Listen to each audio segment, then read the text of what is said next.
Welcome back to the 1% Show. If you're new here, tune in to hear me spin the yarns with authors, savants, and eccentric humans every week. I'm your Aussie host, Brandon Nankivell, and it's time to kick back and enjoy the show. Let's go.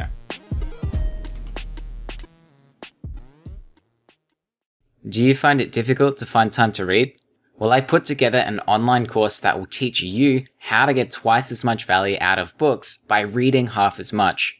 It will show you how to strategically select valuable books before you even invest time into reading them. This is something that speed reading courses don't teach you.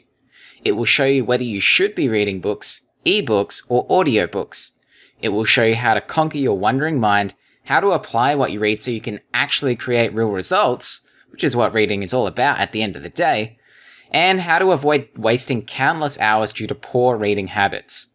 It's a lifetime investment that will help you to extract more value from every single book you read from now on. To get started, head to elitereaderacademy.com. Again, that's elitereaderacademy.com. I'll see you there. To the listeners listening in, today we have Omar Najjarine. Did I say it right? Yes, you did, sir. Fantastic. Yes, good. All right, I had a little practice session beforehand. So, Omar, could you just give us a brief introduction of who you are and what you're into? Sure thing, man. So maybe a little bit of anticlimactic with maybe some of your other souped up, degree-bound guests. But so my name is Omar. I'm Southern California native. Grew up here for most of my life. 24 years old. A big student of philosophy. So that's primarily my theoretical interests. Personally, I like to surf and skate, but we don't need to get it into autobiographical details, right? I'm also a Muslim, believer in God, but hopefully we'll come to that. Maybe a little narrative, but yeah, that's about it. I graduated bachelor's degree, and then decided not to pursue just yet further studies. I had some professors recommending or nudging me in that position. I had colleagues too, and of course it definitely was on my mind, but for so many different reasons not worth getting into. At the moment, I choose. I enjoy the liberty of my independent study, we'll say. So right now I'm just working in the private sector, doing non-academic stuff. But, I keep up a private, I guess, study life, if you want. Mm-hmm. Yeah. Yeah, sure. So just to pre-frame this for the listeners, now Omar reached out to me last year when I was over in Chiang Mai, Thailand, trying out the digital nomad scene and all, and, offered to do some writing for me.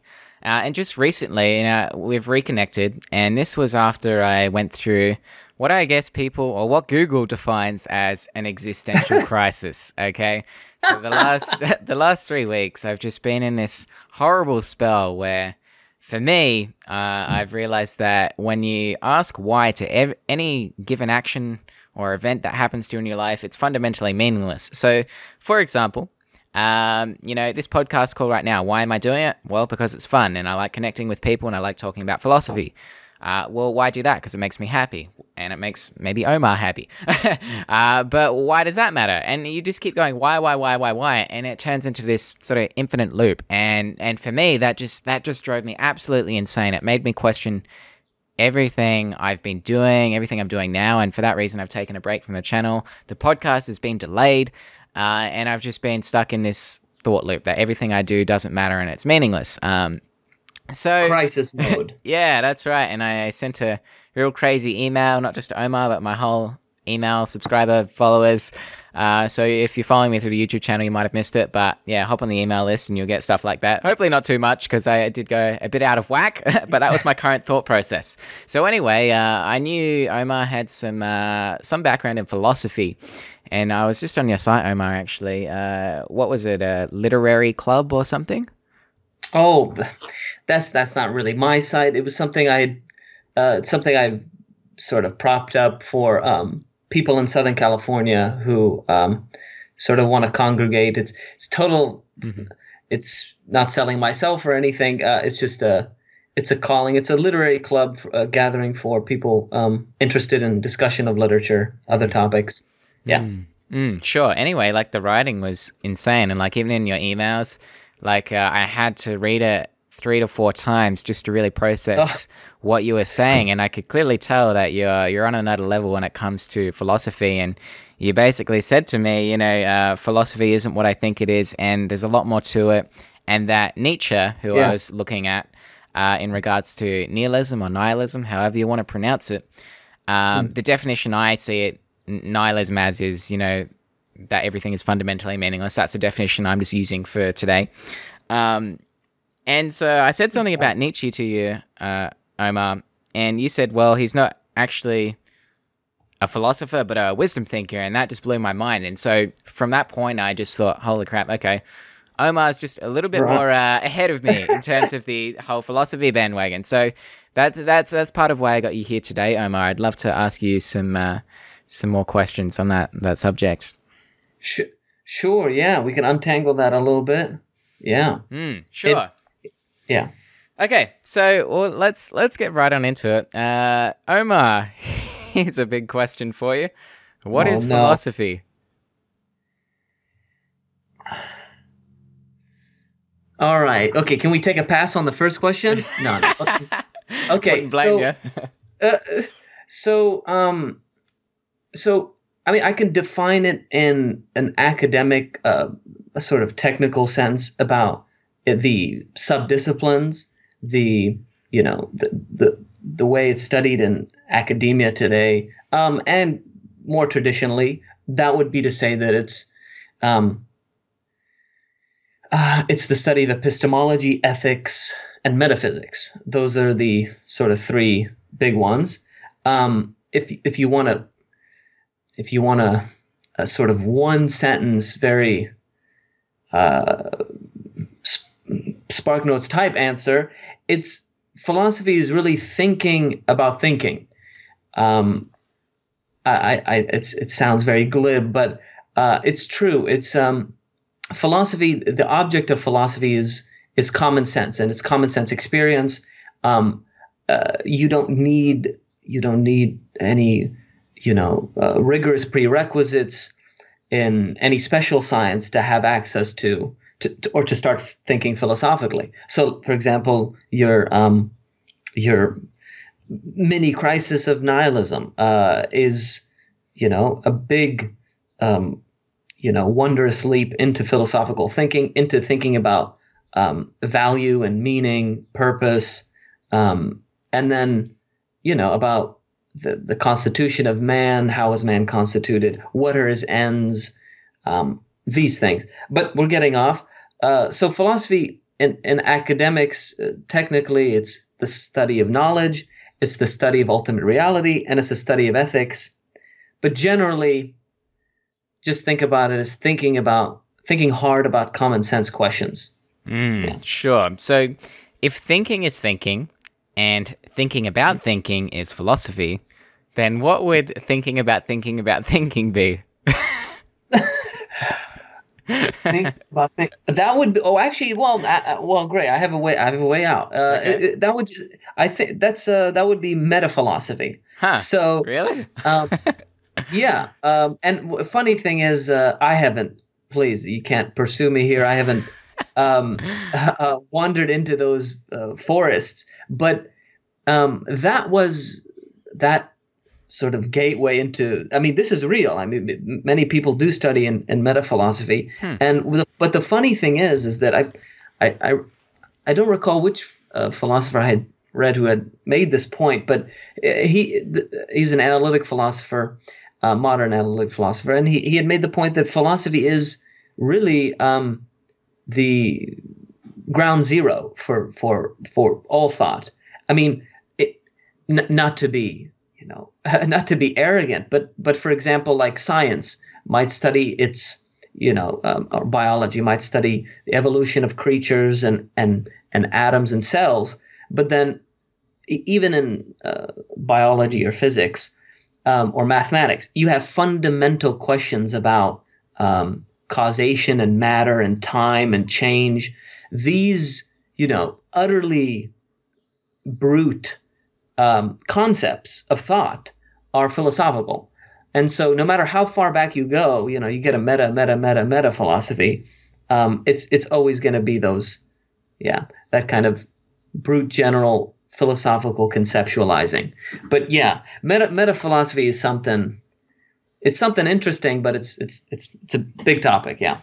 Yeah. So I'm just a bit hazy. So is meta philosophy kind of like just philosophy on another level, like getting further down to the root of things, like what even is philosophy, or is that kind of what meta philosophy is? Right. For one, it's questioning the purpose of philosophy. It's questioning the nature of it. Okay. So you could have a meta mathematics or actually what it's called the philosophy of mathematics, right? It's called the philosophy of physics, where you ask about an entire discipline. So what thinking about thinking would be is or what are the limits of thought? Where can thought ever get us? Can we step outside thought and think about that? I don't think that's possible, but those type of questions, Sure. Yeah. So what can a student expect to learn and get out of a philosophy degree? Okay, that's an interesting one. I went to a state school in California. I didn't get out of Oxford, Cambridge, but I would say I'm kind of well surveyed about the general landscape of academic philosophy. Today, a person getting a degree in philosophy, I would hope, definitely gets a great survey of the big perennial questions that have troubled thinkers, for millennia. That's number one. So the big questions. Mm-hmm. Number two would be what Dorothy Sayers lamented that today we lost was the tools of learning. So being able to, philosophy ought to equip you with those fundamental ideas, those tools for learning, where you can, unravel and investigate any concept you happen to come across that troubles you. So yeah, in the meta level, that's what you'd hope to expect from a philosophy degree. Putting aside all the specializations. Oh, I want to study philosophy of language. How words get their meaning, how sentences are structured, and how they get their meaning, etc. Or ethics, that whole thing. Mm-hmm. Yeah, like in an email you said to me, philosophy could be considered as complex as quantum physics, and that sort of blew my mind. And I hopped on researching all the branches of philosophy, and I was just blown away about how much there really is to learn about it, and how many thinkers there have been, and how many little sub branches. It just blew my mind. Like meta ethics alone is just a huge can of worms, which I'd love to talk a little bit more about later on. So I'm just wondering, is there a particular branch of philosophy that you're extremely passionate about? Yeah, there is. A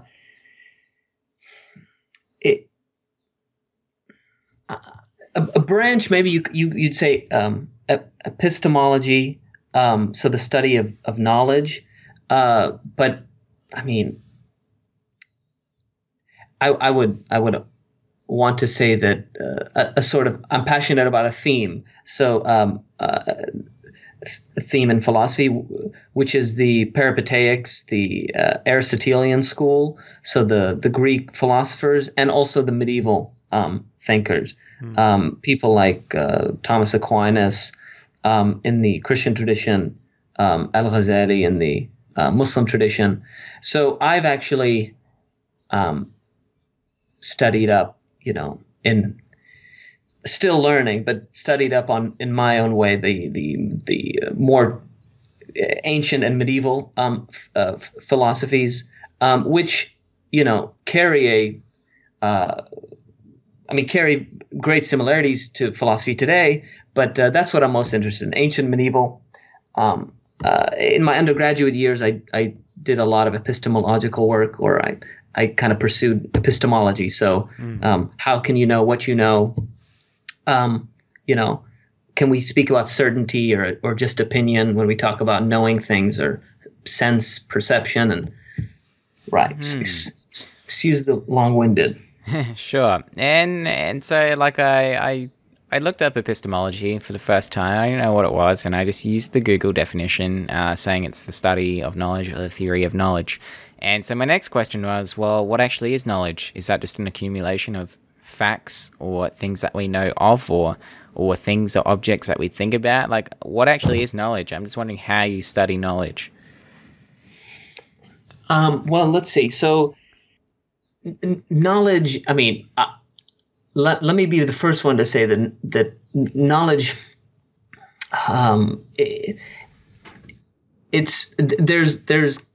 there's competing, definitions or explanations to what knowledge is.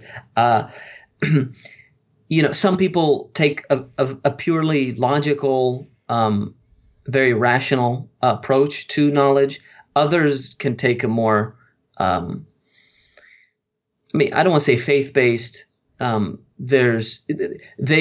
Some philosophers give more credence to personal experience or to sense perception. Other philosophers give tons of credence to just what you can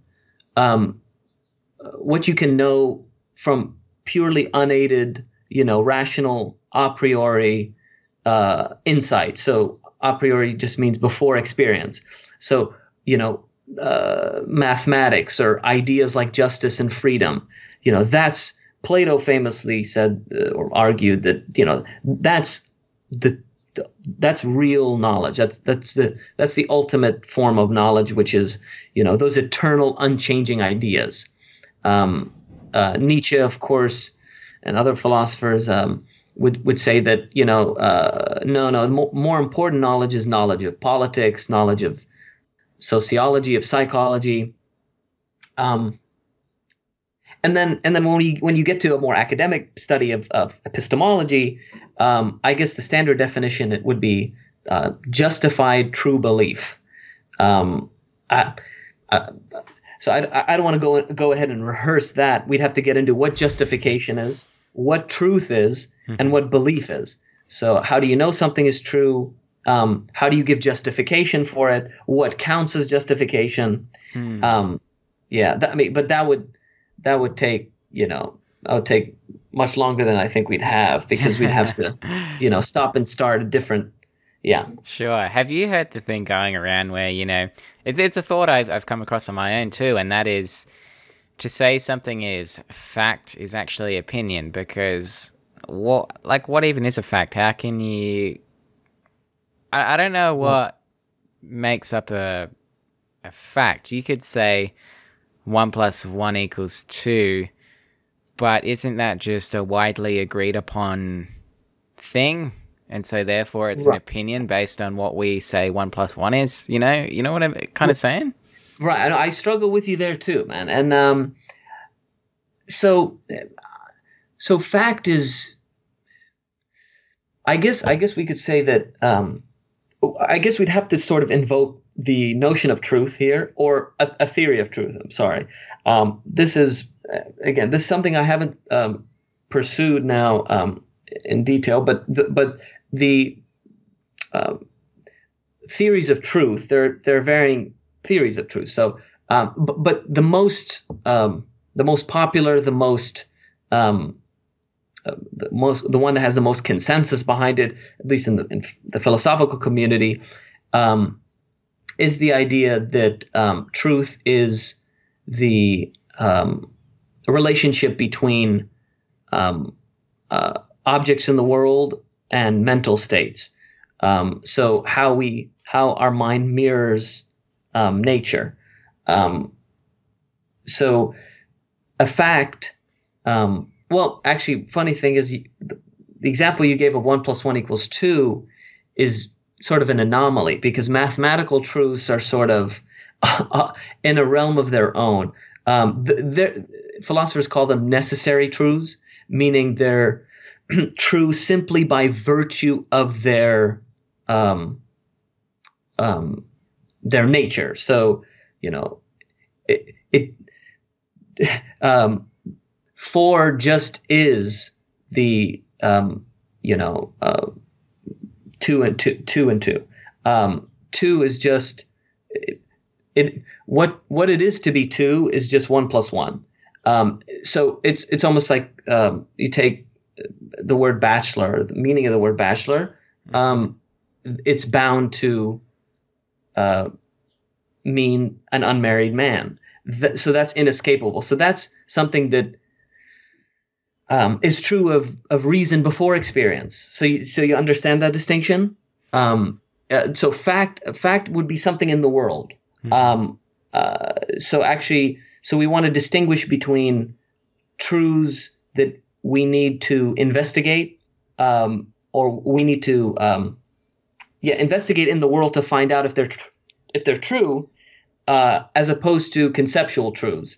So like 2 + 2 is 4. We don't have to look in the world to find out that that's true. A fact is something you need to search the world for. Okay, interesting. Righto. So moving on to sort of coming back onto Nietzsche. You said that in an email that I've looked at Nietzsche because of his proposing of what nihilism is. I don't know if he was a founder of it, but he seems to be very well known for it. And my definition is that everything is fundamentally meaningless. So what's your view on the matter? Do you believe that everything is meaningless or not? Right. So I was hoping you wouldn't ask me to sort of indulge in Nietzsche's particular brand of nihilism or philosophical investigation, because that is a deep sort of study. I've read a few of his works. So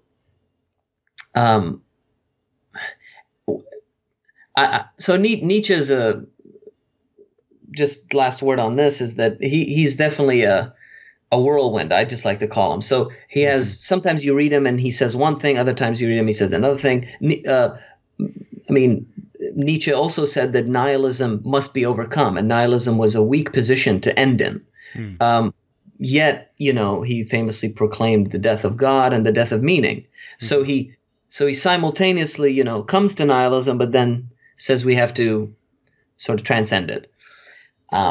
So, like I said, a whirlwind, difficult to deal with. We'd have to, come to. Anytime I talk to proponents of Nietzschean thought, we get in an argument or something. They'll always say, "Oh no, you didn't read, you didn't read this other work," or "Oh, you didn't pay attention at the ending," or this aphorism. So it's really difficult to pin him down. But anyways, we can get back to that in the future if we need to. But I'm sorry, your question about my dealing with nihilism or nihilistic type questions? Yeah, I was just saying, do you believe everything's meaningless or not, basically? So no. So no is the short answer. No, I do not. But I could do a bit of autobiography here, if that's all right. Yeah. So no, today I don't think. At least universal nihilism. So again, we'd want to sort of talk about what types of nihilism are you talking about. I agree with you that most people, who are generally just get into the literature, get to thinking about this, don't make these fancy distinctions about moral nihilism, epistemological nihilism.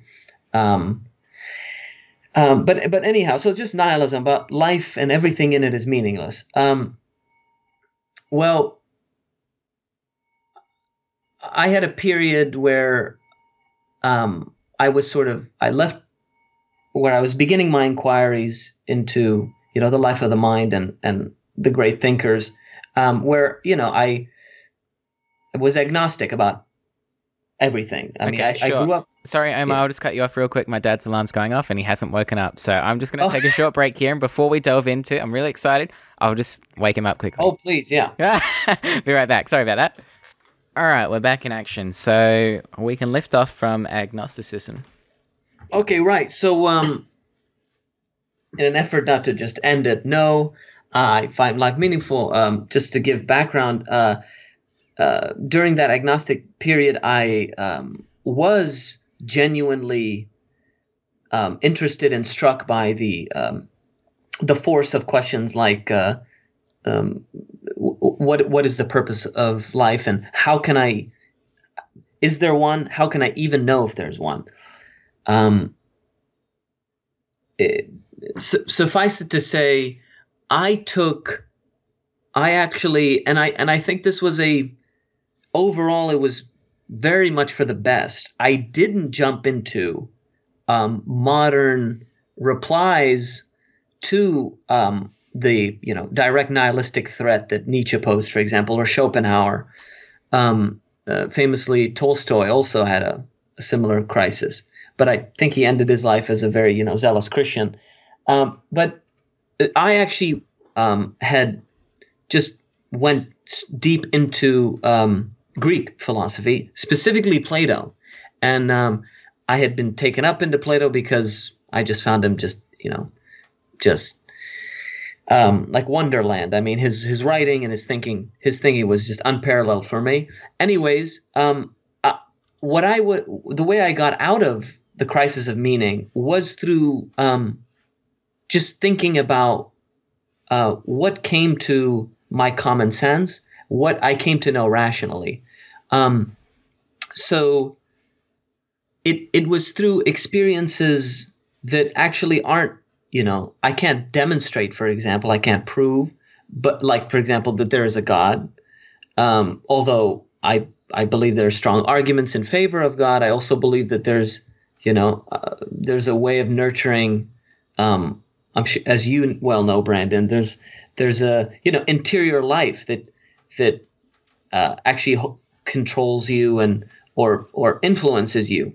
We're not just walking minds. We're not, as Descartes said, or as Descartes thought, ghosts in the machines. We're not just computers. We have, these rich passions, these rich emotions and spiritual lives. So all of these things, and as I read the classical thinkers, the Greek and the medievals, they brought me out of my pessimism and despair by just showing me the validity of not having certainty. God, no. I mean, we don't need certainty, and many people are confused by this. We just need a confidence, and in what we're doing, that it's true, and then we follow accordingly. So. So whether we believe or whether we know something is to be true or not, as long as we're confident in it, are you saying that's what we need? Well, right. What I want to say is, and I want to make this point I want to iron this point out, is that I think today almost certainly we have been bullied into thinking about knowledge. Think about knowledge being married to certainty, and that's a total poison. We don't want to think that way. So in order for you to be confident about something, you do not need certainty. I mean, you think about this in everyday examples. If you're driving in a car, you trust that the car is going to take you from point A to B. You're going to board an airplane. You trust the airline and the pilot, But you don't sit for 10 years and try to prove or demonstrate with certainty that the flight is going to make it safely. We do things constantly where the mind, in effect, guesses, and guesses correct, almost always correctly, because of the familiarity, not certainty. So, for example, the moral life, which maybe we'll get into, was something very, very strong for me to give me, establish meaning in my life, which was there's an intuition and a inner moral law that I would argue, governs human affairs. So, and I can't prove that. I think I can make a strong argument for it, but I just know that to be true from my experience, from my circumstances. I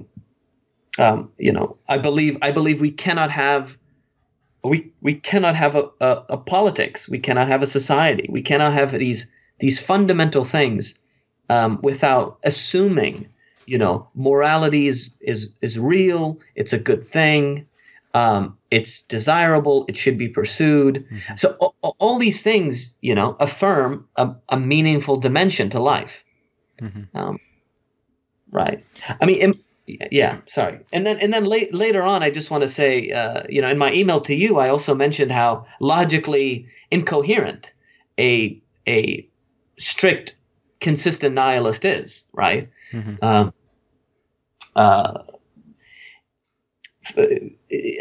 A consistent nihilist would deny, giving meaning to anything, even his nihilism. That's even right. It's self-contradictory, isn't it? Exactly. So again, the more I got to think about it, the more I sort of thought through, the more I found it to be, just untenable. So I guess one of the points you're making is that we don't need 100% certainty on everything? Absolutely not. Right. Is it even possible? I mean, so for example, take the question of God. One of my great intellectual heroes, Al-Ghazali, in the Islamic tradition, he would oftentimes speak of certainty when knowing God. And in fact, I know some colleagues today who they don't just say I believe, they say I'm certain that like the sun rises. Like I see the sun, they're certain. I would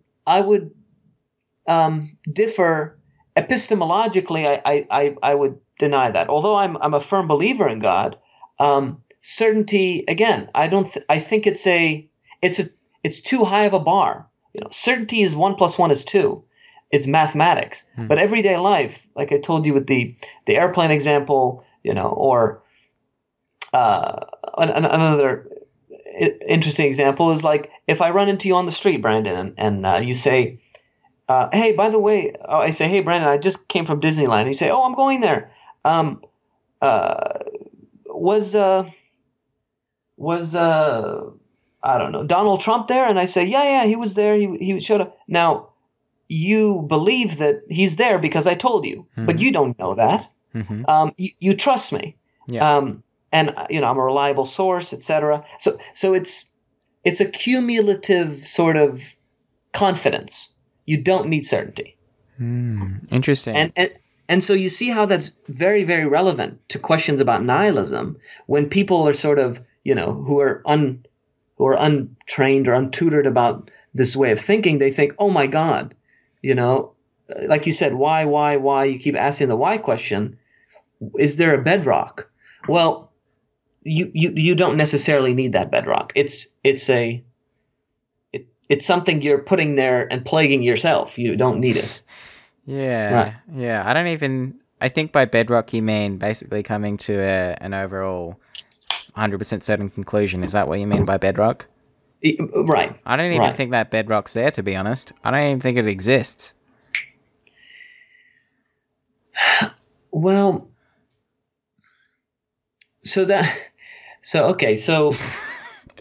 well, what's interesting is that Okay, a bedrock for meaning. Um, I mean, I guess as a theist, I would say that, that to me is God, but um, I suppose well, that comes back to then, like, everyone seems to have their own way of creating meaning, unless they're nihilistic like I am right now.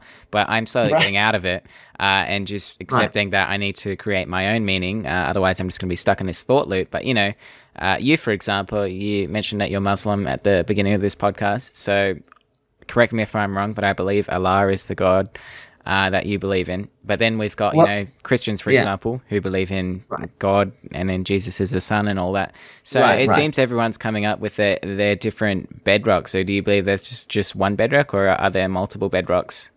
Oh, yeah. Yes. Well, Brandon, what are you trying to do here, man? Are you trying to be here all night? This is this I know, is it's a this big is question. no, because yes, it's huge. No, I believe that truth is clear from falsehood. I believe reason and like the logic of truth, to use Mortimer Adler's term. Hmm. Uh, thank God, allows us to distinguish and to, cut the wheat from the chaff. So, again, without getting too deep into it, I believe that, I'm an exclusivist. So I think that, yes, there is one true religion. I believe that other religions have truth in them, Hmm. but they are not through and through, sort of 100% perfectly inerrant, like I believe Islam to be. Just to go back, Allah, is just the Arabic word for God. So it's not actually it doesn't signify or designate any other special deity. Oh, okay. I It's didn't realize. right, right. So there you go. So that's just the Arabic word for God. Um, and yeah, to go back, yeah. So I believe that we can, through reason and the logic of truth, separate. What is true from what is not. I again, without getting into the autobiographical details, I didn't just superstitiously accept Islam. I I I would like to think I covered the gauntlet, and I have my shelf is full of Buddhist and Taoist and Jewish and Christian books. Hmm. I'm today till to this day I'm fascinated with Catholicism, for example, but I don't think it's true. I think it's defective in parts, and so any religion containing in its core documents. So, for example, here's one criterion how I distinguish, how I'll decide between a true from a not totally true religion. I don't want to say false because, that it could be offensive. Like I said, there's truth. There's religion contain truth, but all religions contain some truth. One criterion is the the the foundational text, or the text purported to be from God, must be inerrant. So it must be error free. I mean, because if God is perfect, he's error free. His word is error free. Hmm. When I studied Jewish and Christian scripture, when I studied the Bible, I found discrepancies and errors. Or now, I don't mean to be so bold. If there's any Christians or Jews listening, I'd love to have a conversation with them. But Yeah. yeah, I just want to make my position clear, right? It took a lot of thought. It took a lot of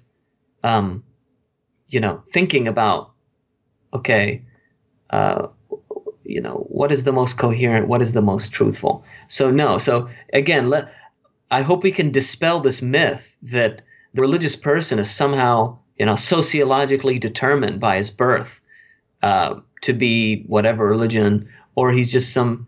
I mean, there are these blind followers, but um, I'm not one, and we shouldn't assume that, and we shouldn't assume just because there's many religions that there isn't one true one, that we can't distinguish between them. I mean, for example, I think Mormonism, not to offend anybody, I think it's very, very, very easy to show why Mormonism is false. Hmm. Partly because its scripture is so um, sort of filled with errors, literary, textual errors. That, I mean, right there, we cross one off the list. So we can be objective even in the realm of religion. Yeah. Sure. Okay. Yeah, try it. I might. Like I've gone from all sorts of different beliefs, and they're always changing. And it's gone from I've grown up in a Christian family, and so there's that. And then I've gone from that to atheism, and then that wasn't a right fit. And then I went to agnosticism because to me that made more sense, because it implies that there's some uncertainty, but it could be true that there is a high being. And then I've even ditched that recently, and now started looking at pantheism, which is, I think, the belief that God is everything. So I'm God, my microphone is God, you are God, Omar. So that's sort of my current thing. Like I showed you that book before this podcast started. I'm looking into 5-MeO-D and DMT and the Sonoran Desert Toad. Right. Ingesting that substance is meant to show you that, but who knows? I haven't tried it. And my beliefs they're constantly changing right now. So it's really interesting. You've clearly done a lot of research, and it seems for you that Islam for you makes the most sense. Would that be right? Yeah, most definitely. Tell me why were you drawn away from agnosticism? I mean, why pantheism? Specifically, what sort of drew you to take it, as something? Yeah, sure. So it's a really big question. So the jump from agnosticism, so let's define that first. To me, agnosticism is suspension of belief. Yeah, I guess so. That's how you say it. How I'd say it is, I consider that there is a possibility that God does exist, but I also consider that there's a possibility that there's not. So, whereas atheism, it's outright, no, there isn't. And I think that's very close-minded. You can't just say there isn't. That's why agnosticism appealed to me, giving that there's a possibility. And then what took me on to pantheism was kind of this nihilistic loop, where I thought, well, even agnosticism is kind of meaningless. And so when I read about these guys taking 5-MeO-DMT, I don't know, something just resonated with me, and I'm still processing it, but to me it makes the most sense right now in my current state, where everything simply is God. We don't even have to use the word God, but everything just is. It just is. So even if there is a higher being, well, okay, that's God, but so am I, and everything is God. And to me that just makes, I don't know, a little more sense, but I'm still processing it. So I'm sorry I don't have the best answer here. Oh, no, please. That's more than enough. That's very substantial. I mean, two things. One is, pantheism is, it's actually, it just actually is. I was going to say it's similar to, but it is what many forms of Hinduism is, where they believe, in reincarnation, and that each individual is sort of, a part of this great deity, this great divine force. So yeah, I mean, you're not alone there. Hinduism, a big sect of Hinduism. I'm not sure if it's the biggest, or I would say pantheist, just to use that philosophical term. But we can leave it there. We don't want to get too into it. Let's leave it, because to me, I mean, I also considered pantheism, or I had just thought about it. Yeah. I think not for too long, because I thought, well, you're right. You couldn't use that word God, because God is, it connotes so much of what in the Abrahamic faith we know of God: perfect, omniscient, omnibenevolent. Yeah. Well, I'm not all-knowing. I'm not perfect. I mean, what if I go murder somebody? Is that part of God killing somebody? I mean, or God is killing himself, because if somebody kills somebody, they're each killing a part of God. Yeah. So I thought, well, hold on a minute. This is I couldn't do it, but it depends how you define divinity in the pantheistic sense. But anyway, sorry, to move on. Yeah, sure. I mean, this could turn into a 3-hour conversation. So my next, let's see, what have I got here? Yeah, so I'm wondering, maybe it kind of is on the same topic, but I've got a question down on the sheet, and that is, are philosophy and science compatible in terms of making the world a better place? Oh, absolutely. I mean, that question would this is not a question. It's not even contentious to, even 200 years ago, where scientists. I mean, that distinction didn't exist. Scientists were philosophers. They asked. You read Newton, read Darwin. They ask questions about the nature of time, for example. They ask conceptual questions, which would be sort of technically philosophical questions about their physics or about their biology. So of course they're compatible, and I think, but we have to recognize that they have different objects of study. So physics deals with what's detectable, what's testable. Karl Popper's way of putting it, what's falsifiable. Whereas philosophy, the object of philosophy is, as I said in the beginning, it's kind of general experience, conceptual analysis about concepts that, really just, you can't test the notion of time. You can't test the notion of cause or change. And so, yeah, so I mean, no, I think they're compatible and they help each other. Sure. Yeah. As long as we recognize that, they study different objects, obviously. Mm-hmm. All right, sure. So next question here for you. I'm wondering, Omar, are you vegan by any chance? Oh, no, I am not. No, not even vegetarian. Can you believe it? Sure. Yeah. I'm not. How about you? I'm not vegan either. So don't feel I'm coming in here as the vegan that's trying to convert you to a vegan. But it makes for some interesting philosophical discussion. And I'm I am vegetarian just because I eat like more vegetables when I'm on it, and it's just nice, and I'm trying it out. So yeah. But whatever, I'm not like hardcore or anything. But the whole vegan thing, like it's risen in the past 3 years. So are you open to discussing like animal morality? Oh, please. I mean, it's not something I know of Peter Singer's work, but just from a layman's perspective. Sure. Yeah.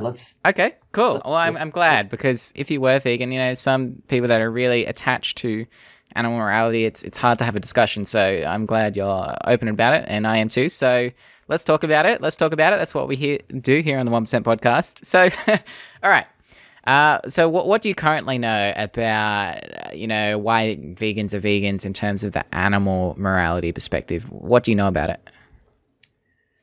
Well, so, I mean, I think most of us are well aware. I'm aware of the cruel practices, for example. I'm aware of the kind of corporate ruthlessness with which the animals are treated. So, I mean, in that respect, I would hope. I mean, yes, I eat meat, but I would hope that any human being with a conscience would recognize that as a grave ill and disastrous for us, for society. So I mean, right, I think that primarily is the treatment of animals. So right, I mean, I always like to just to bring this up, I always like to, when I talk to a vegetarian, I like to ask them, are they an ontological vegetarian or a moral vegetarian? So ontological vegetarian is just a person who will not eat, meat in principle, not because of the way they're treated, not because of it, just because it's almost like you're asking them to eat another human being. The moral vegetarian is one who would perhaps eat meat, but because of the way they're inhumanly treated or inhumanely treated, they don't. So I think that's an important distinction, because, for example, there's Hindus who are ontological vegetarians who, because they believe the cow is sacred, they won't touch it. Not because the cow is somehow abused, right? Mm-hmm. Right. Mm-hmm. So, I mean, yeah. So I would say I'm for animal rights in this respect, very much so, for the humane treatment of animals. Yeah. Sure. Now, the vegans would come out here and go, well, do you eat meat? And if you do, they'd probably be like, well, isn't that what do you call it, a cognitive dissonance or whatever? Cognitive is right. Or just outright hypocrisy. Yeah, that's probably the word for it. So what would your response be to that? I would say as long as a person who eats meat knows where that meat is sourced, then, ethically, then he's in safe territory. Mm-hmm. But a person who carelessly and indiscriminately, just doesn't care about where the animal, where the meat is coming from. If it's some, like I said, like corporate ruthless factory, then I think he is to blame. He's that's a sin, that's a vice. But like I said, I mean, and I think I'd like to think that I could be better. Let me confess, I could be better, but I actually do. I am concerned.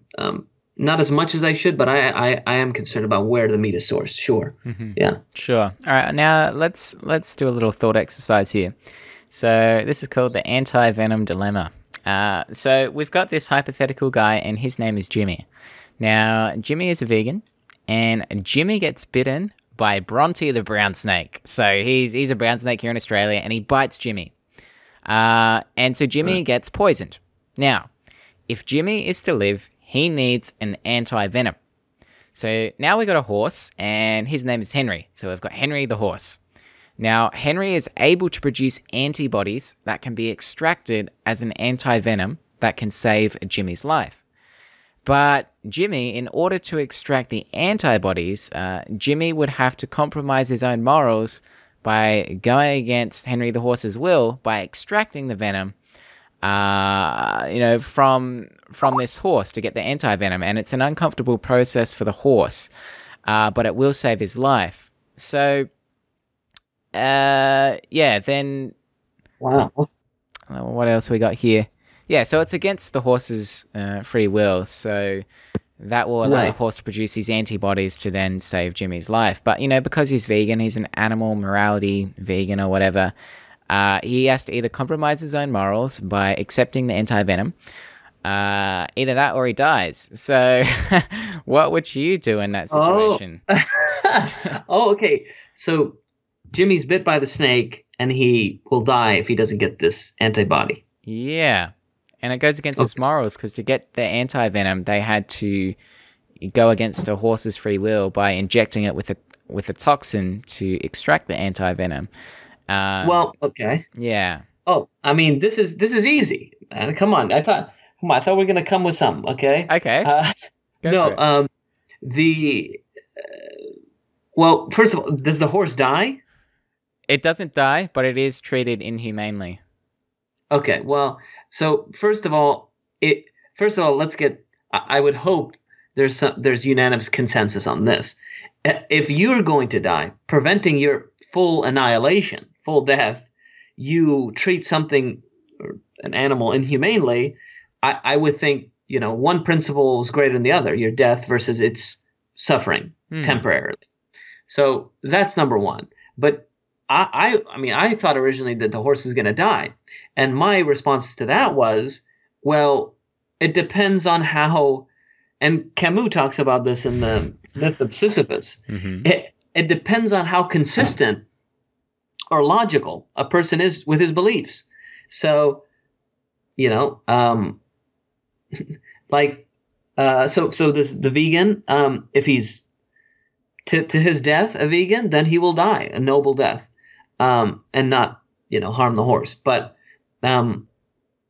it depends, right? So. Okay. So what if the horse did die? Does that change anything? Well, okay, so obviously I'm not a vegan, and for me, I'd be like, well, I value human life more than 100 horses, more than 1,000 horses. Yeah. So I would say, of course, it's morally acceptable to kill the horse, but if I was a vegan. Now you're testing my my authenticity of will. Yeah. Well, that's the thing. Like, Yeah. I don't know if all What would you do? I would personally Brandon? kill the horse because I'm not the big animal morality guy. Now, even if I was, I feel like I would kill the horse because I just straight out value human lives more than animals. But the thing Right. is, here's what a lot of vegans say. Correct me if I'm wrong, vegans, but they say that an animal life is equivalent to a human life because we're all sentient beings, and so why are we killing animals? And that seems to be a big argument, but it's flawed because if you decide to kill the horse rather than yourself, well, then you've just completely run amok your own argument because you're valuing the horse more than the human when you actually say that the human life is equivalent to the horse's life. So that's why there's a big contradiction, and it's part of the reason why I haven't actually switched over to veganism for animal morality's sake. Do you see what I'm saying? Right. Do you one fun sort of anecdote? I think it's called the Benjamin Franklin response. Mm-hmm. Have you heard of it? Where then this is actually true. It's an amazing story. Okay. Ben Franklin catches a fish, opens it, cuts it open, Yeah. and he sees a smaller fish inside. Okay. And he gives up vegetarianism after that because What? because animals eat each other. Yeah, So- good point. Right. And so and so funny thing is I actually remember this text I was reading from Peter Singer, who Yeah. you know Peter Singer, by the way? I've heard the name. Okay, right. Well, he's Australian, Brandon. What's wrong with you? I Shame know, on right? Shame. you. Okay. So I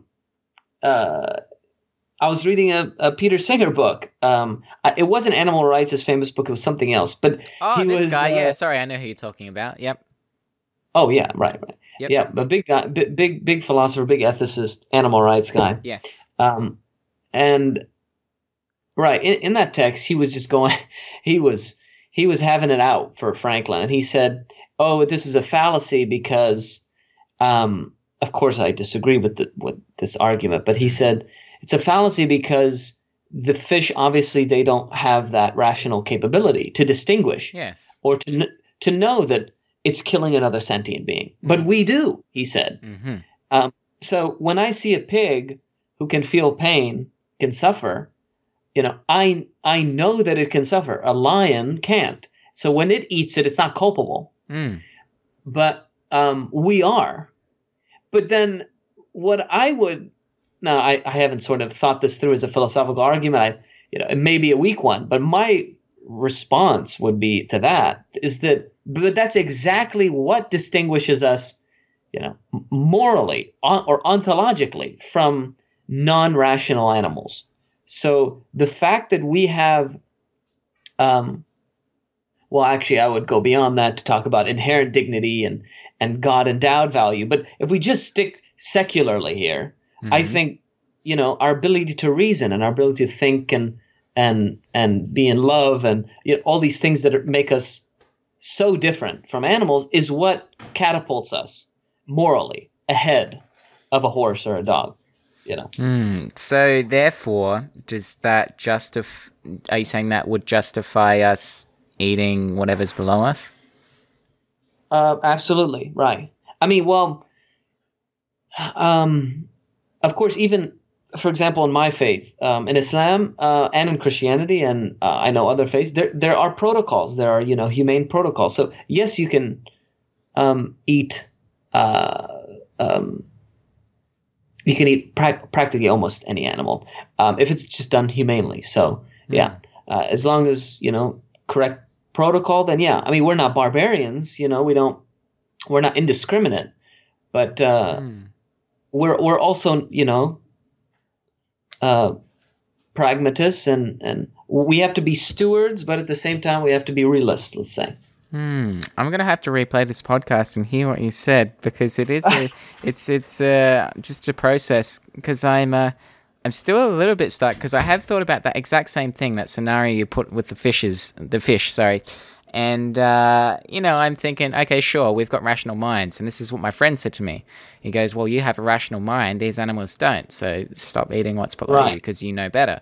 But then my next question is, well, so what? okay, I've got a rational mind, but who says that just because I have a rational mind that I shouldn't be eating whatever's below me in the food chain? Like, why is that even a thing? Right. You could argue that, well, you don't go and murder someone, you don't go and start banging someone over the head with a hammer, like that's immoral. But then that sort of comes back to the question, well, actually, some pain is good. Sometimes you have to be firm. If you have a 7-year-old child and he's playing up and he's developing bad habits in his childhood, sometimes you have to deliver a certain amount of pain. I'm not saying smack the kid over the head or anything, but what I am saying is you might have to be stern with them, which will cause the child to feel some form of discomfort. You need pain and discomfort. So I don't know how that directly relates to, killing animals, but, maybe that animal has to go through pain for us to live, I don't know, healthy, nutritious lives and feed ourselves so we don't die. I don't know. Peter Singer would say, to play devil's advocate, would say something like, he argues very, staunchly that if we just went to an all grain or bean diet, we could live. But you're right. Again, right. So I don't like. I mean, we shouldn't hang our argument on that. Oh, we need to live. Which That's I true. mean, in certain respects, I mean, what you're saying is absolutely, just common sense true. So if I'm on an island trapped and there's an animal, I mean, it's just duh, and I'm going to die. Or, a poor third world country who doesn't have access to all these, grain fields or whatnot, has a goat at its disposal, just one goat. So, yeah, right. But Singer was speaking in the context of the West where there's so much abundance, But wait a minute, I'm interested in this. So what you're saying is you're on Singer's side. You're not convinced by Benjamin Franklin's revelation. I suppose not. Like, I'm not firm either way, but I don't know enough or understand enough to firmly agree.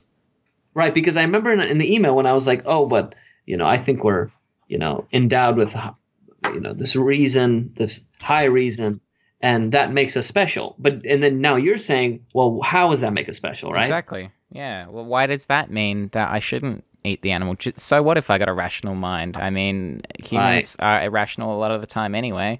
So I don't know. I just don't know why the dots connect there. Well, what's funny? So, Brian, what's very, very funny here now? This is, again, we're getting it. I love how this is branching here. I agree with you that in principle, philosophically, just adding, on a mind, a rational faculty to a sentient being doesn't, I believe, add that inherent moral superiority, that dignity that, I'm trying to. So I agree with you there. I mean, as a theist, I would say it's something else for me. I would say that it's that ordination of that human spirit, that human soul that distinguishes us from an animal soul or a vegetable soul. Yeah. But no, I think even unbeknownst to you, you're perfectly right to argue that way. Strictly, with secular philosophical reasoning, the addition of rational faculty does not somehow grant you. Yeah, it does not. Yeah, I mean, I suppose if we again play devil's advocate, well, maybe an animal moralist would say, or vegan or whatever, would say, well, you wouldn't go kill another human being because you're rational. So why would you kill an animal? Is that a sound argument or not? I'd have to. I mean, you'd have to say that again. You said. Yeah. So going back to the whole fish thing. Well, let me say this actually. Do you know? You might want to. The audience might want to plug its ears here. That Peter Singer actually maintains that a fully adult pig is should be chosen over, should survive, or should be prioritized over like a just born baby, human baby. Really? Right. He argues that because, again, you know, you have to at least give him cheers. You have to give him cheers for his consistency.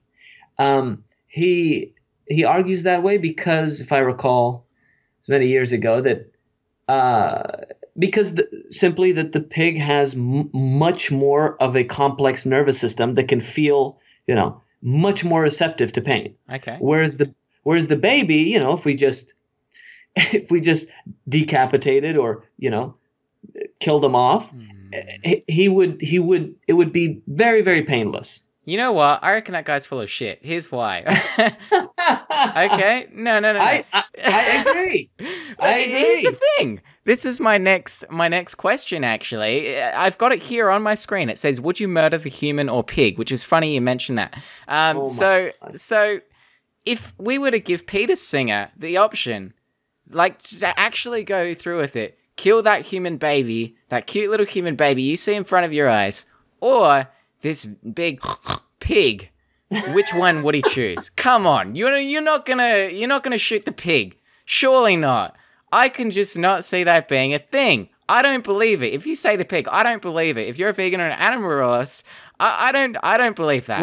Well, to be fair, I agree with you. I think most even staunch vegetarian vegans would not go through with that.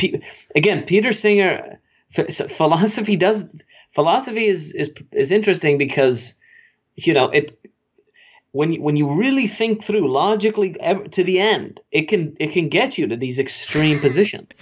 Yes. So Schopenhauer famously is an anti-natalist. Do you know what that is? No, I don't. Well, it's the position that giving birth is immoral. Okay. So he thought because you're bringing another person into the world of suffering. So okay. That's immoral. But again, I mean, to anybody on the street, that it's just an outrageous idea. Basically, what he's saying is the end of the human race. Again, like, you know, I say applaud their logical consistency, but in reality, I agree, it's nonsense. Well, Peter's got no choice but to argue that the pig has more sentience or whatever. Like, he can't not argue that, otherwise his whole view doesn't make sense. Right. But the thing is, when you put it into practice, surely you cannot be telling me you'd shoot the human over the pig. Like, I just cannot see that being a thing. And again, I guess I'm technically flawed here because it's not like I can prove that. We'd actually have to see that decision made in action. So I can't completely prove that. But just practically speaking here, come on. Like, that's all I got, man. Come on. Well, you know, he'd say, Brandon, shame on you. You're being emotional. Okay? He'd say, use your reason, man. Yeah, that's true. That's true. So maybe he's kind of in this position where you can't really defeat him. That's head fucking with me now. I don't want to go on to another of these nights. No. But see, no, he's not. Of course, he's not on the side of. I mean, you know what Aristotle would say to this? He would say that he said any conclusion this outrageous, you don't even have to look at the premises that got you there, because it's there somewhere on the line, somewhere down the line, the foundation, the principle, the premise is fundamentally flawed, and that's exactly what. You know, from what I've read of him, from what I've heard of him, that's I disagree fundamentally with his principle, his first principle, which is about, you know, the equating of human with non-human animals. His principles is simply based, if I'm correct here, someone will correct me, on the capacity to suffer, so or to feel pain. I'm sorry. So, and I remember he was talking about how, well, a worm, you know, because its nervous system is so unformed, or it's so rudimentary, or a clam, you know, should I kill a clam over a human?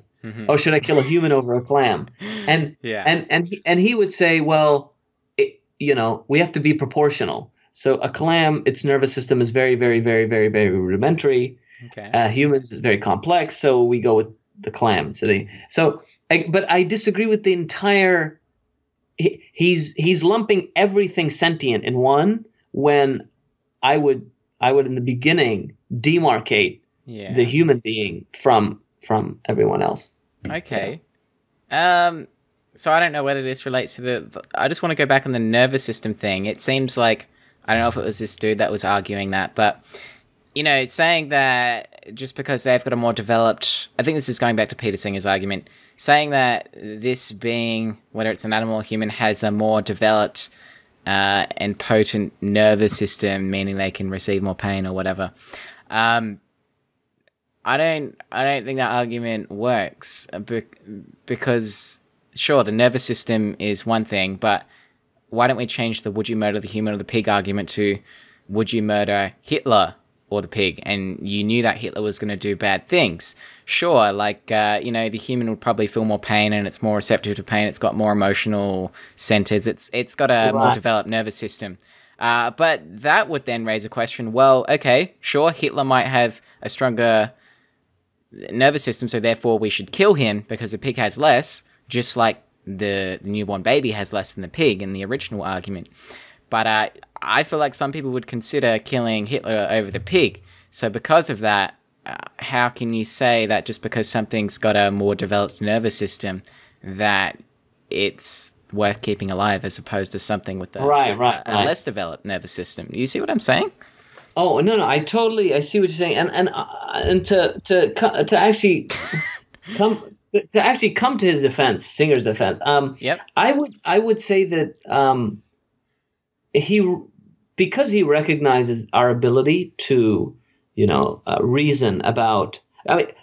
So think back, right? Let's not forget the reason why Franklin's anecdote, what he thought was not true, was because we could think about who we're hurting, whereas a lion can't, so it's not at fault. Okay. And so Singer might say, well, all things being equal, you should kill always, right? In principle, the pig over Hitler. But things aren't equal, and Hitler would be the cause of all this suffering, so we kill Hitler. He might be for it because, again, we'd grant him that ability to kind of, what do you call it?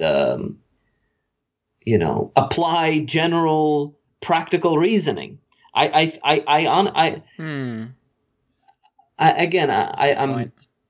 stretching too far here because I haven't read him in detail, but I think he would say something like, well, you have to apply practical reason. Yeah. And in fact, to go back to the baby and the pig, he might actually say, although this was another philosopher, not him, I think he would say the same thing, though, was that if the baby was somehow, deeply attached, I mean, not himself, but other people were attached to him, the mom, dad, sisters, then the baby has more of a right, because the baby's death would cause all these other people pain and suffering.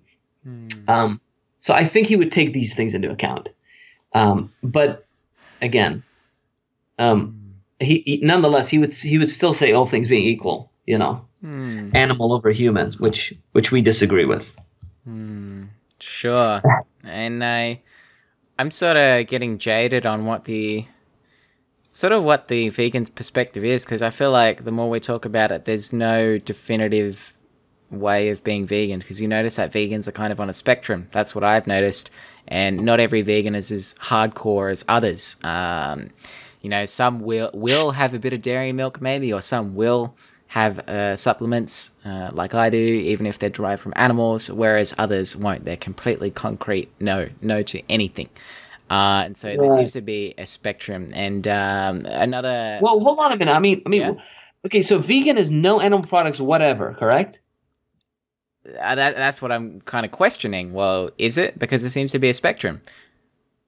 Yeah, but I mean, what's the argument to not drinking, for example, goat's milk? I mean, Well, because I don't it's. understand. I mean, you're not even harming him. I think you're going against its free will, I guess. I don't know. That's a good question. Let's Google it. Well, Okay. no, I'm not asking you. I'm thinking out loud here. Okay. Yeah, I'm just No. giving it a quick Google now. Why not drink milk as vegan? I think Wow. the main argument against milk is like it's not necessary and it comes with a lot of shit that your body isn't built to process. But then again, I think there's some animal morality thing behind it. I think it's because of the dairy industry isn't operated correctly, and there's a lot of shit going on behind the scenes, like you see in those documentaries, and they're in cages and they're fed crap and all that stuff. So I think that's it, but I'm not sure. Right. Well, anyways, I don't. That to me is beyond me. I don't dabble. It's beyond me But too. it's interesting. So you are vegetarian or are you vegan? I'm Or are you not? vegetarian. Okay. For the health reasons. None of the environmental stuff, none of the animal stuff, which seems to be what dominates the whole reasoning. All right. Well, I agree with you. I've read a lot of articles, and my mother, who's very, very into this, she the things animals are fed, their feed, it's toxic, to our bodies. So yeah. And the amount of meat consumption itself is scary. I mean, I myself am trying to cut down. I eat too much meat in a week already. So yeah. Well, would you eat fish? No, I don't. I would eat it if it was a special occasion. Right. A very special occasion or something. And if I had to eat it or else someone would knock me over the head with a crowbar, then yeah, I would. But I'm not like I'm pretty chill about it. I don't go out of my way to go and eat fish. So yeah, whatever. So I don't know if we've been through this, but I've got this thing here. If you're eating plants are living beings too. They're living organisms. So again, why do animals hold more merit than plants? And to me, that just says that there isn't just a concrete argument that all vegans don't eat animals, because it just seems to be a spectrum that exists. Oh yeah. 100%. I mean, in any belief system, there's a spectrum. Any belief system, there's a wide range, of where people fall. Sure. Yeah, but it seems to me that there's a lot of vegans saying if you're not doing it how I do it, then you're immorally wrong, and you're not a environmental activist, and you're not someone that cares about animals because you don't match where I am on this spectrum. I just that's part of the reason I can't make the full switch. I mean, I've partially switched, like I'm semi-vegan technically, but I just can't see the practicality of going the whole way. Hold on, Brandon. Hold on. Let me come and inject this point right now. Okay, this is let us not. I mean, again, in today's context, in today's democratic context, which is allergic to elitism, this is kind of rude to some, but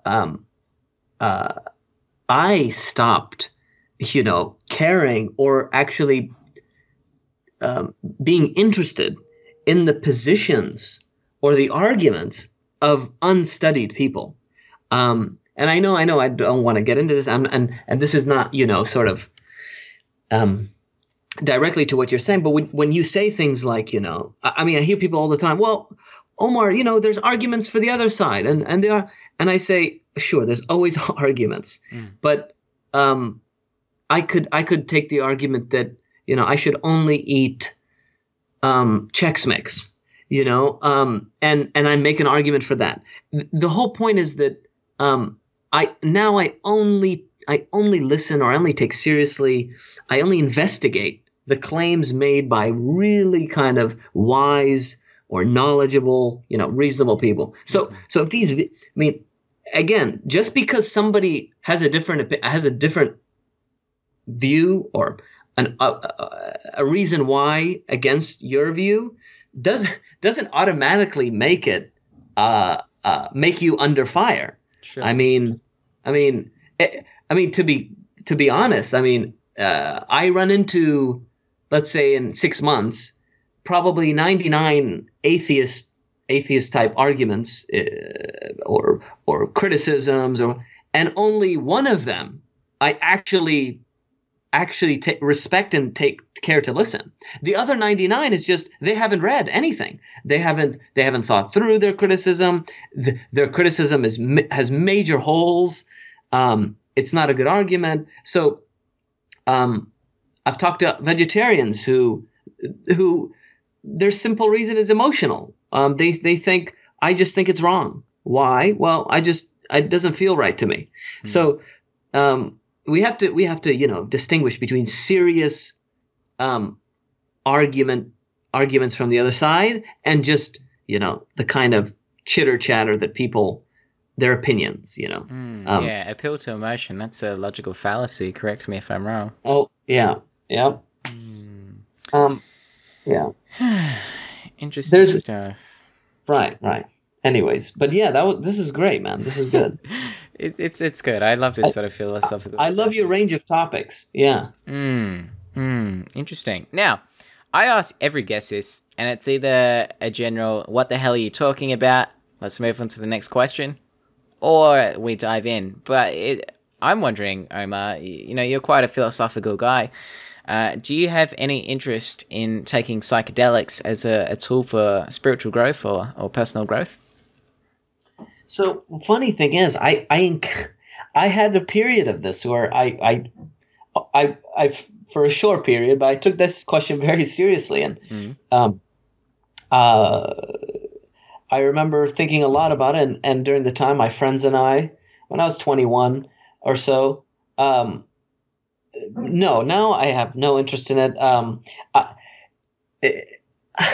I see. I see the arguments for it. I see the merits for it in terms of getting outside of yourself. I mean, and that's true. I mean, you can get outside of yourself. But here's the point. I guess in one word, it's unsustainable. And so in that sense, it's artificial. So the way I think about it is, the way I sort of just grew out of it is I thought, oh, wow, this will really give me some transcendent, creative sort of view, but it's not consistent. It's not. It's not good. It's not sustainable, and at the end it's artificial. So what I chose to invest in was my sober mind, and it's paid dividends. And I honestly think, I mean, as I read all the great writers and thinkers and whatnot, I think there's no way. I don't think it's possible for a person to be truly wise if they've been, through the avenue of psychedelics for 20 years. I mean, here's what you can come up with, right? Or an alcoholic, for example. Mm-hmm. If you're a huge drinker, I mean, I've done marijuana, I've drinking alcohol, and I've thought and wrote while under the influence. Yep. And what happens is you get, a kind of like you said, gateway, unique kind of creative, almost lyrical, idiosyncratic, esoteric voice. And you're like, wow, it's like really artistic, but it's not, what I found, it's not worthy of, it doesn't last. It's not worthy of being perennial. It's not,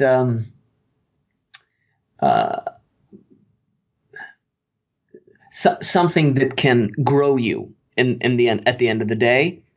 It's kind of an episode. I guess that's how I'd say. I found that it might be great, but it just in episodes.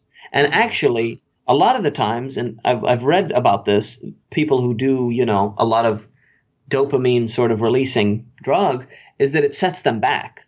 And that should terrify anybody who might want to dabble. mean, dabbling, okay, you might try it here and there, but somebody who, consistently seeks it as an escape to a higher place, oftentimes when the episode is over, it regresses you. Yep. Yeah. Yeah. But I know how contentious this is for you, and I know you're currently exploring the details of this.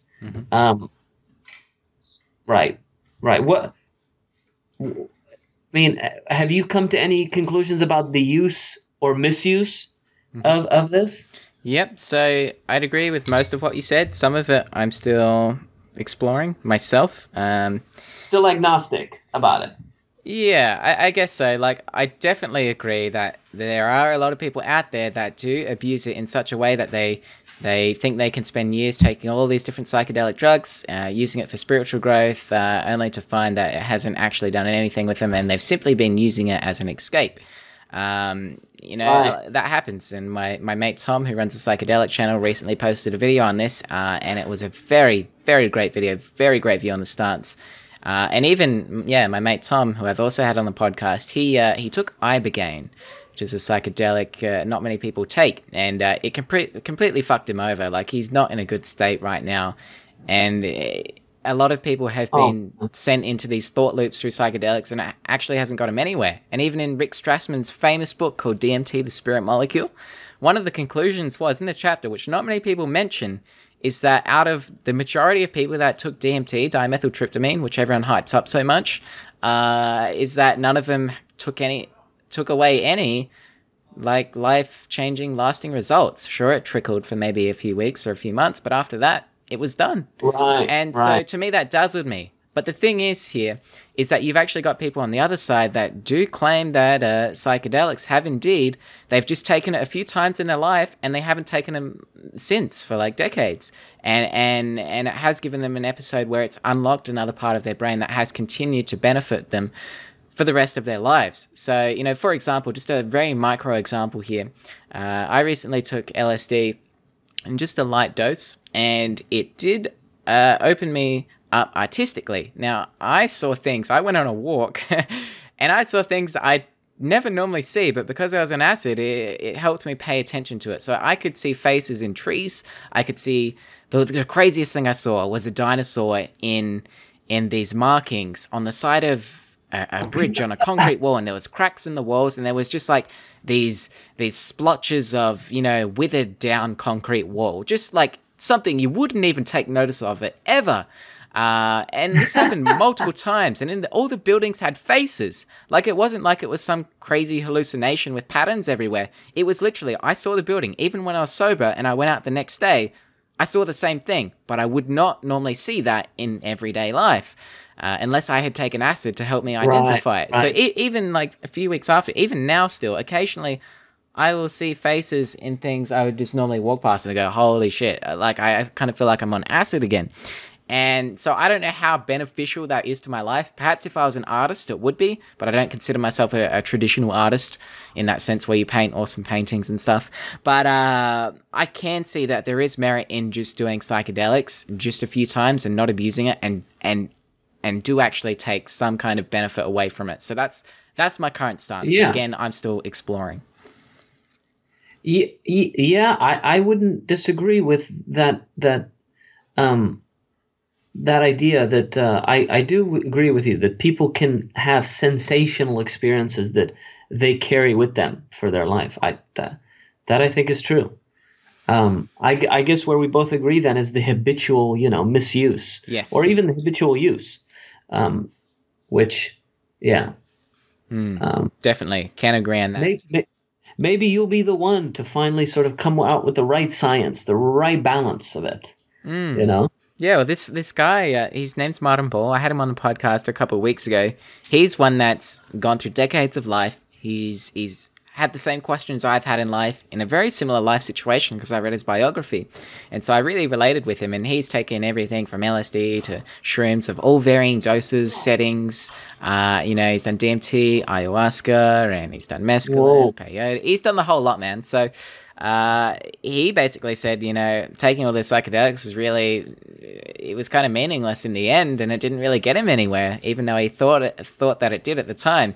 But he basically does say that 5-MeO-DMT specifically was the one psychedelic that transcends all in terms of his understanding about life. But again, that's just coming from him. So that's partly why I'm so curious about, trying 5-MeO as opposed to all these other psychedelics, which I'll probably explore with anyway, because I'm interested in it. But we'll see what happens. We'll see what happens. Yeah. Yeah. Yeah, most definitely. That's interesting. Write to me about this. Yeah. Yeah, sure thing, man. You most likely, I don't know, I'm not planning anything too soon. Oh, I was saying I was going to try some ayahuasca this year, but might not be happening. Might have to wait another year yet, but we'll see. I'll let you know, and through the channel and all. But anyway, we're coming close to an end now, Omar, and I've got some sort of individualized questions about you, generally related to self-development and how you go about life and some of your recommendations. So, just lastly, touching on philosophy in particular, you do mention a lot about The Republic by Plato. What is it about this book that you love so much? Well,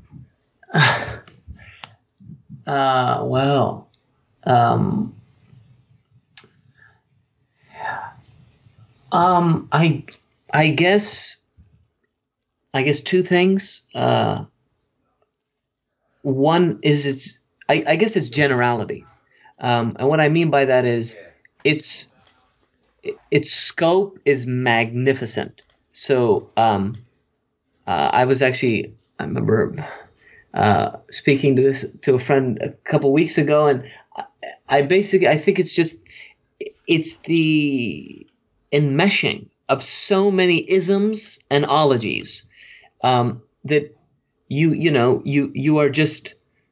you are spellbound. So in Plato's Republic, you have discussions about what is knowledge and how to arrive there, and how to live justly, and what is the just state, how to organize a family, how to organize a state,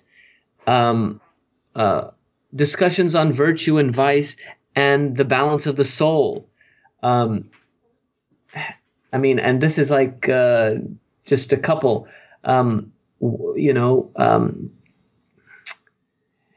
right. So the generality of it, it's just amazing. The scope it covers, breathtaking. And the second thing would just be the language. Plato, as a writer, is, I'm surprised he's not heralded in every literature course there is, because his writing is so inviting, and when you read him, it's as though you're sitting with him. I think I cannot think of another writer who does that to me. Okay, well, my question is, I've delved in just very briefly into some philosophy books, like some by Seneca, for example, and Marcus Aurelius, and I've found a bit of a struggle to read the works because they're so old. So I'm wondering, if I go and read The Republic by Plato, will I face the same challenges? That's hard to tell. The Republic can be difficult. So again, it's relative, it's variable. I can't, there's no one size fits all. I don't know who's approaching it, what kind of reading he's done. Okay. If you're 18 years old and all you've read is like The Great Gatsby and Harry Potter, sure. Okay. But if you're very well read, Brandon. But I know that Aurelius and Seneca, they do speak in very condensed high language. But so yes, actually, Plato actually wouldn't be that difficult to read. He'd be difficult to understand for a newbie. Interesting. Yeah. Yeah, that just makes me all the more determined to try it, because it's kind of like there's purposely not a language barrier, but some kind of barrier where I have to take more time to read it because it's such an old work. But I know if I do, succumb to the task, and then I can really get something out of it. But Brandon, I'll exaggerate sometimes, but this is no exaggeration. That book, if it's critically studied, so if it takes you 8 months, it's worth 4 years of a degree Interesting. in literature. Right. the spectrum it covers. I mean, Alfred Whitehead, the 19th century mathematician, his famous quote that all of Western thought are footnotes to Plato. Huh. All of it. Okay, I knew Plato was big and that he did develop some of the foundations of Western knowledge, but I didn't realize like the way you're putting it is pretty big. Okay. Oh yeah, man. Oh yeah. Is it in regards to how to live as a human being, a bit like, Seneca and Marcus Aurelius would say, or is it more society as a whole? That's what I've heard. Yeah, the public. I mean, on the big thesis is about justice and how to construct, how to live justly, why to live justly, and then Plato has a big discussion about the just state, the perfect state. So, how to organize that state, from kids to parents to curricula. It's not some boring manual. It's really exciting. But yeah, it's political and personal. Whereas Seneca and Aurelius, they can be political and societal, but they definitely speak about, for example, like happiness, or topical, how to grow old, how to meditate, have a good spiritual life. Whereas Plato, last thing is that he seamlessly weaves you in to every other ism and ology. You're just like, how am I being taken here? And he relates these things to you. He relates all these things to you, which, in my view, is the sign of wisdom. I mean, that's what wisdom is. That great generality. I mean, a person who's an expert.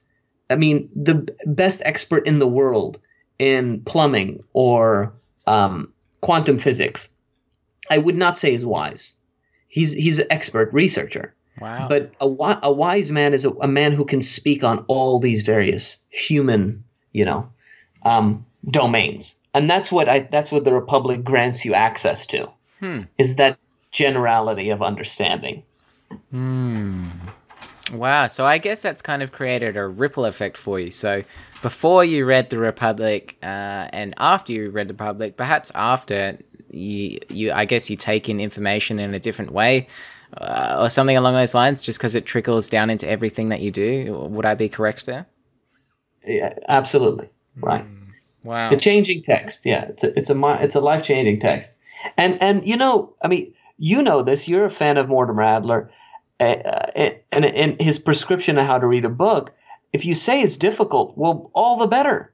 I mean, nothing worthy is easy. You're so even a text as ancient as that. I mean, let me be the first one to tell you, actually, don't even approach Aristotle for another 5-10 years, because this guy is cryptic.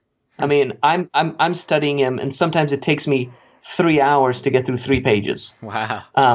But Plato, you should have no problem jumping in and struggling. Wrestle with him, because you'll end up being trained by the best. That's what it is.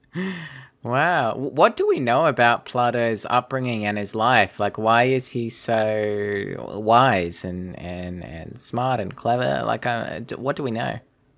Well, we know he was a student of Socrates. So that's right. Yeah. Right. So he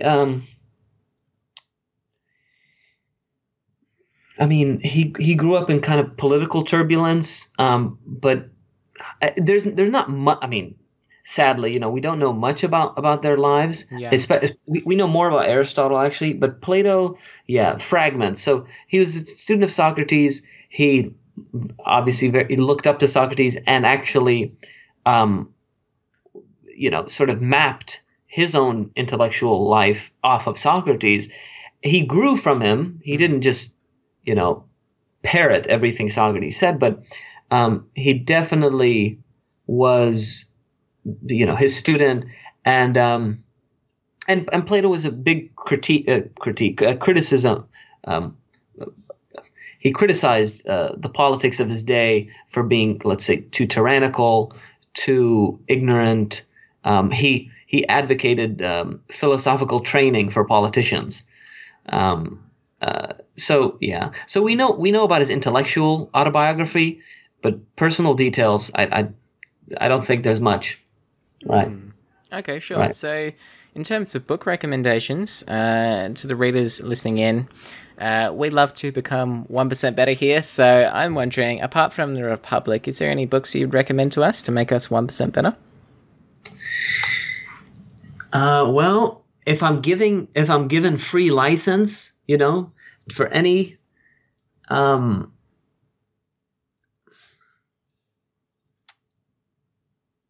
that's Brandon. This is too difficult. You want to answer for me, man? This is too difficult. There's not one. I would say I'm gonna answer with two books just to mess with you. Yep. Okay. Boethius, his Consolations of Philosophy, and then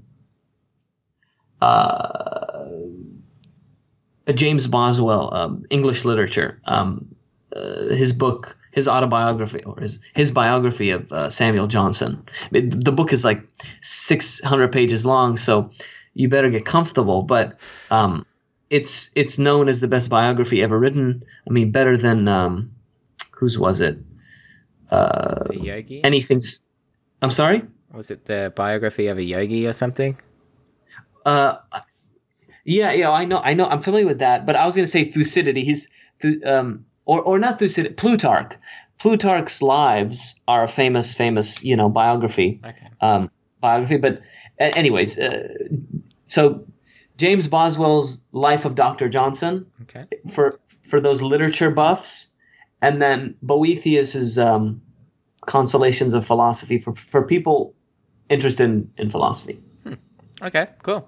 Thanks for that. I know there's always more books you could say, and it does depend on the person and all that stuff. It's really hard to nail down one or two books, but there you go. Next fun question for you, Omar, is if you were to put a message on a billboard next to a busy highway, what would be on that billboard? Oh, easy. It's so easy. It would be I say so easy. Well, just get the wording right, Omar. Be still and know that I am God. Awesome. I reckon there's a song about that. Right.